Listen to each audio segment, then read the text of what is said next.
Hi there, college-bound parent, college-bound student parent. I don't know.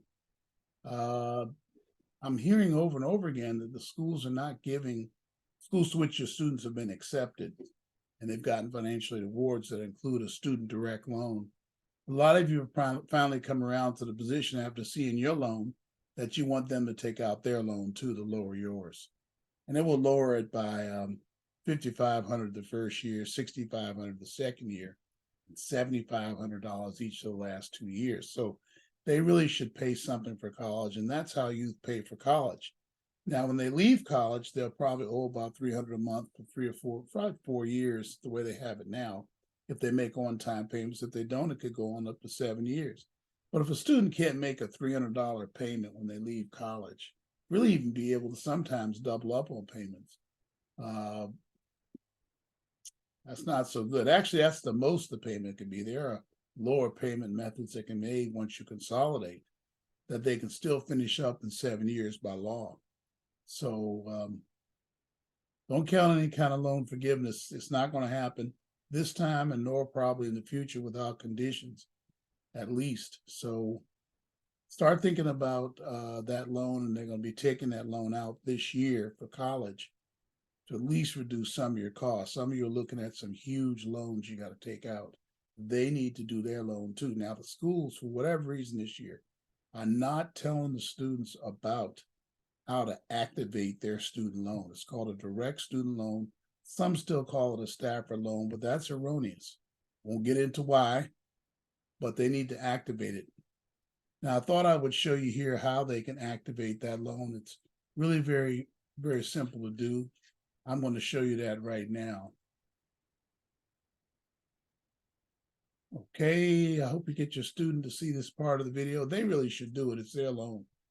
First, they have to log in. Now, I'm going to log in under my, you won't be able to see the password, but that's my username or whatever. FOFSA username, FSAID, FOFSA login, whatever you call it. And then over here, I'm going to put in that. Okay. You go on in there and you accept and go in. And it presents you with a number of choices here.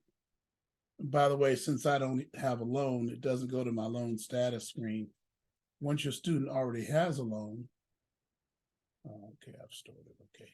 Once your student has a loan, yeah, now two-step verification, I forgot about that. Once your student has a loan, it's going to take you to a screen like this. But you can see mine says no aid. You don't have any federal loans. I don't have any.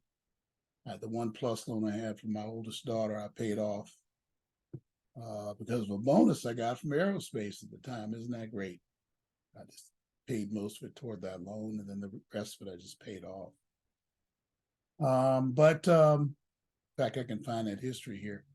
Anyway, the reason I'm here is to show you what students should do. They should go to loans and grants, move the arrow down and over to do loan entrance counseling. That's the first thing they should click, entrance counseling.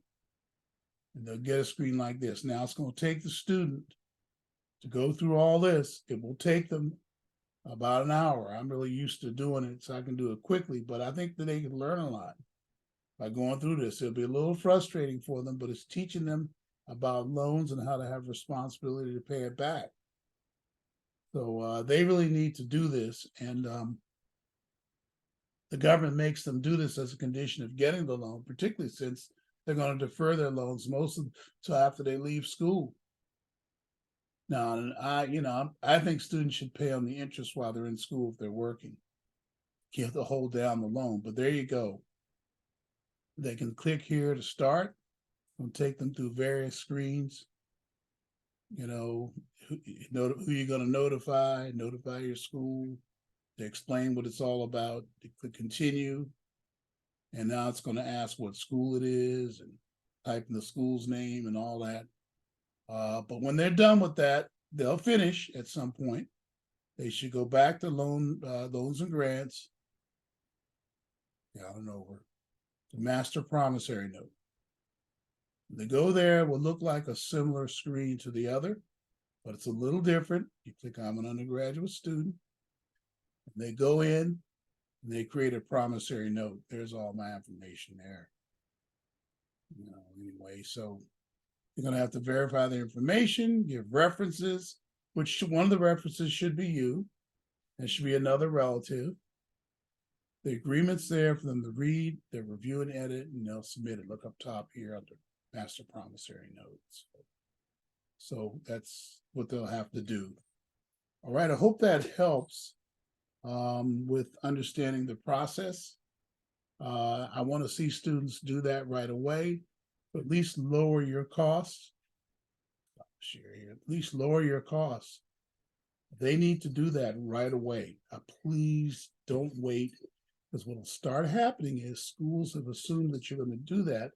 When you get to July 1st, if they haven't done that, even though you'll get a double whammy. If you haven't done your parent loan yet, it was a whole separate thing. You should have started that by now. I'll do a separate video on that. You're going to be shocked that the school's like $70,000 a year. They're going to present you with a bill for $35,000, and that will wake you up right away. That you need to do your loan and do their loan, and then whatever grants or scholarships will be taken out automatically, and that'll pay the bill. So don't wait, especially with Black schools. If you show up and your loans are not finished, even if you just started them the night before and you try to show them, they will not let your student occupy the dorm. And I've seen students not be able to get housing at Black schools, have to stay in hotels or go home if the parents aren't with them. So parents, get that resolved. Even if you feel like they have a scholarship, is it fully paid for the first semester?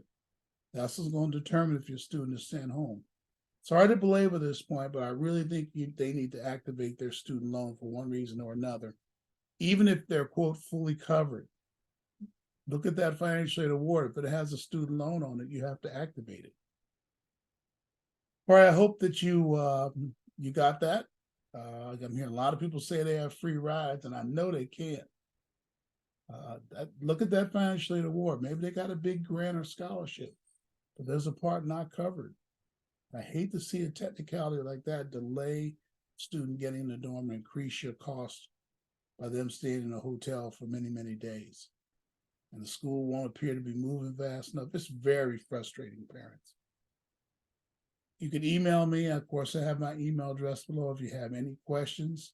If you see this anywhere in the country, just shoot me an email. I'll get back with you and help you with your situation. Okay? Thanks much. Bye-bye now.